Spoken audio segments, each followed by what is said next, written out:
SBS 뉴스입니다. 북한의 대남기구인 조국평화통일위원회는 문재인 대통령의 광복절 경축사 담화를 비난하며 우리는 남조선 당국자들과 더 이상 할 말도 없으며 다시 마주 앉을 생각도 없다고 밝혔습니다. 조평통 대변인은 남조선 당국이 이번 합동 군사연습이 끝난 다음 앞으로의 북미 대화에서 어부지리를 얻어보려고 기웃거리고 있다며 이같이 말했습니다. 그러면서 북남 대화의 동력이 상실된 것은 전적으로 남조선 당국자의 자업자득이라고 강조했습니다. 대통령의 경축사가 나온 지 만 하루도 지나지 않아 조평통이 강도 높은 비난 담화를 내놓은 것은 이례적인 일입니다. 최근 북한의 연이은 미사일 시험 발사가 한반도에서 위협 수위를 크게 높였고 미국에는 더 나은 조건을 갖고 협상 테이블로 오도록 압박을 가했다고 워싱턴 포스트가 보도했습니다. 이 신문은 트럼프 대통령은 북한의 미사일 발사 재개를 무시했지만 지난 4개월간의 집중적인 시험은 북한의 군사력과 그들이 한반도에서 한국군과 미군에 가하는 위협을 크게 높였다고 전문가들은 말한다고 전했습니다.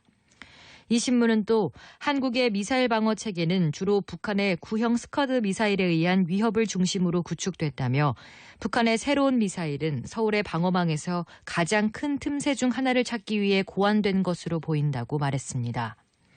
이어 그 시험들은 더 나은 제안을 갖고 협상 테이블로 복귀하도록 미국의 압력을 가중하는 추가적 이점을 가져왔다고 덧붙였습니다. 일본 정부가 한국에 대해 수출 규제를 발표하기 닷새 전에 안보를 이유로 한 수출 규제는 무역 투자 자유화를 저해할 수 있다는 내용의 보고서를 펴낸 것으로 밝혀졌습니다. 문제의 보고서는 일본 정부 스스로 대한국 수출 규제의 이율 배반성을 드러냈다는 점에서 주목됩니다. 일본 경제산업성은 G20 오사카 정상회의 개최를 이틀 앞둔 6월 26일 2019년 연례 불공정 무역 보고서를 통해 안전보장을 이유로 한 수출 제한 예외를 쉽게 인정하면 자유무역 질서가 형해야 할 것이라고 비판했습니다. 그러면서 이런 수출 규제가 장기화하면 산업 발전과 경제적 혜택이 상실할 수 있다고 지적했습니다. 트럼프 미국 대통령은 격화되는 중국과의 무역 갈등과 관련해 중국과 맺는 어떤 무역 협정도 미국의 조건에 부합해야 한다고 말했다고 로이터 통신이 보도했습니다.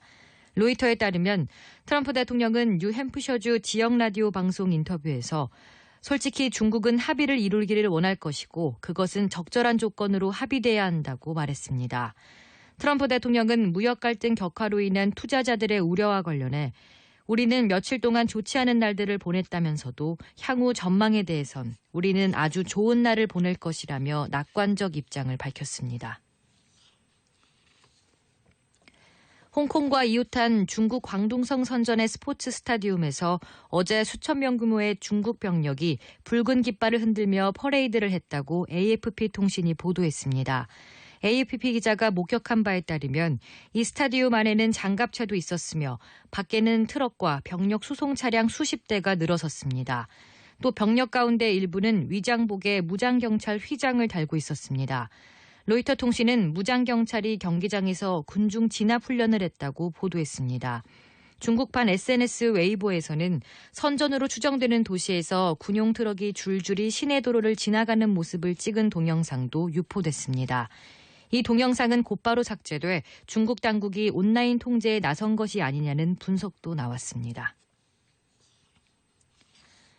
펜션을 운영하는 모자가 어제 폭우가 내린 강릉에서 실종돼 소방당국이 이틀째 수색 작업을 벌이고 있습니다. 강릉 소방서는 어젯밤 9시쯤 강릉 왕산면에서 61살 조모 씨와 아들 37살 남모 씨가 실종됐다는 신고를 접수했다고 밝혔습니다. 오늘은 전국이 대체로 흐리고 일부 지역에는 가끔 비가 오겠습니다. 예상 강수량은 5에서 10mm로 많지 않겠습니다. 일부 전남과 경남, 제주도 남부에는 폭염주의보가 내려져 있습니다. 서울의 현재 기온은 23.4도, 습도는 81%입니다. 주시은입니다. 뉴스를 마칩니다. SBS